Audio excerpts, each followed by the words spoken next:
René Guénon, symbole de la science sacrée. 7e partie, symbolisme axial et symbolisme du passage. Chapitre 62, les racines des plantes.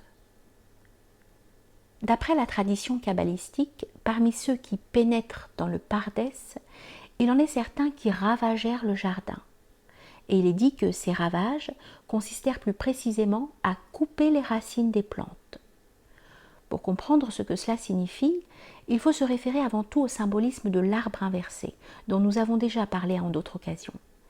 Les racines sont en haut, c'est-à-dire dans le principe même. Couper ces racines, c'est donc considérer les plantes ou les êtres qu'elles symbolisent comme ayant en quelque sorte une existence et une réalité indépendantes du principe. Dans le cas dont il s'agit, ces êtres sont principalement les anges, car ceux-ci se rapportent naturellement à des degrés d'existence d'ordre suprahumain. Et il est facile de comprendre quelles peuvent en être les conséquences, notamment pour ce qu'on est convenu d'appeler la kabbale pratique. En effet, l'invocation des anges envisagée ainsi, non comme les intermédiaires célestes, qu'ils sont au point de vue de l'orthodoxie traditionnelle, mais comme de véritables puissances indépendantes,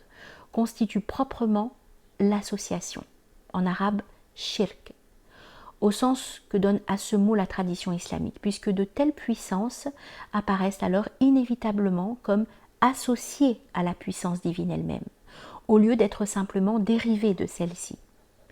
Ces conséquences se retrouvent aussi à plus forte raison dans les applications inférieures qui relèvent du domaine de la magie, domaine où se trouvent d'ailleurs nécessairement enfermés tôt ou tard ceux qui commettent une telle erreur, car par là même, il ne saurait plus être réellement question pour eux de théurgie, toute communication effective avec le principe devenant impossible dès lors que les racines sont coupées. Nous ajouterons que les mêmes conséquences s'étendent jusqu'aux formes les plus dégénérées de la magie, telles que la magie cérémonielle. Seulement, dans ce dernier cas, si l'erreur est toujours essentiellement la même, les dangers effectifs en sont du moins atténués par l'insignifiance même des résultats qui peuvent être obtenus. Enfin, il convient de remarquer que ceci donne immédiatement l'explication de l'un au moins des sens dans lesquels l'origine de semblables déviations est parfois attribuée aux anges déchus. Les anges, en effet, sont bien véritablement déchus lorsqu'ils sont envisagés de cette façon, puisque c'est de leur participation au principe qu'ils tiennent en réalité tout ce qui constitue leur être, si bien que, quand cette participation est méconnue, il ne reste plus qu'un aspect purement négatif qui est comme une sorte d'ombre inversée par rapport à cet être même. Suivant la conception orthodoxe, un ange, en tant qu'intermédiaire céleste, n'est pas autre chose au fond que l'expression même d'un attribut divin dans l'ordre de la manifestation informelle, car c'est là seulement ce qui permet d'établir à travers lui une communication réelle entre l'état humain et le principe même, dont il représente ainsi un aspect plus particulièrement accessible aux êtres qui sont dans cet état humain. C'est d'ailleurs ce que montrent très nettement les noms mêmes des anges, qui sont toujours en fait la désignation de tels attributs divins. C'est ici surtout en effet que le nom correspond pleinement à la nature de l'être et ne fait véritablement qu'un avec son essence même. Tant que cette signification n'est pas perdue de vue, les racines ne peuvent donc pas être coupées. On pourrait dire par suite que l'erreur à cet égard, faisant croire que le nom divin appartient en propre à l'ange, comme tel et en tant qu'être séparé, ne devient possible que quand l'intelligence de la langue sacrée vient à s'obscurcir. Et si l'on se rend compte de tout ce que ceci implique en réalité, on pourra comprendre que cette remarque est susceptible d'un sens beaucoup plus profond qu'il ne leur paraît peut-être à première vue. Ces considérations donnent aussi toute sa valeur à l'interprétation kabbalistique de Malaki, mon ange, ou mon envoyé, comme l'ange dans lequel est mon nom, c'est-à-dire en définitive dans lequel est Dieu même,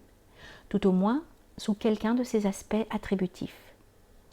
Cette interprétation s'applique en premier lieu et par excellence à Métatron, l'ange de la face, ou à Michaël, dont Malaki est l'anagramme, en tant que dans son rôle solaire, il s'identifie d'une certaine façon à Métatron. mais elle est applicable aussi à tout ange, puisqu'il est véritablement, par rapport à la manifestation, et au sens le plus rigoureux du mot, le porteur d'un nom divin. Et que même, vu du côté de la vérité, al-haq, il n'est réellement rien d'autre que ce nom même. Toute la différence n'est ici que celle qui résulte d'une certaine hiérarchie qui peut être établie entre les attributs divins, suivant qu'ils procèdent plus ou moins directement de l'essence, de sorte que leur manifestation pourra être regardée comme se situant à des niveaux différents, et tel est en somme le fondement des hiérarchies angéliques. Ces attributs ou ces aspects doivent d'ailleurs nécessairement être conçus comme étant en multitude indéfinie dès lors qu'ils sont envisagés distinctivement, et c'est à quoi correspond la multitude même des anges. On pourrait se demander pourquoi, en tout cela, il est question uniquement des anges, alors que, à la vérité, tout être, quel qu'il soit et à quelque ordre d'existence qu'il appartienne, dépend aussi entièrement du principe dans tout ce qu'il est, et que cette dépendance, qui est en même temps une participation, est, pourrait-on dire, la mesure même de sa réalité. Et au surplus, tout être a aussi en lui-même, et plus précisément en son centre, virtuellement tout au moins, un principe divin sans lequel son existence ne serait pas même une illusion, mais bien plutôt un néant pur et simple.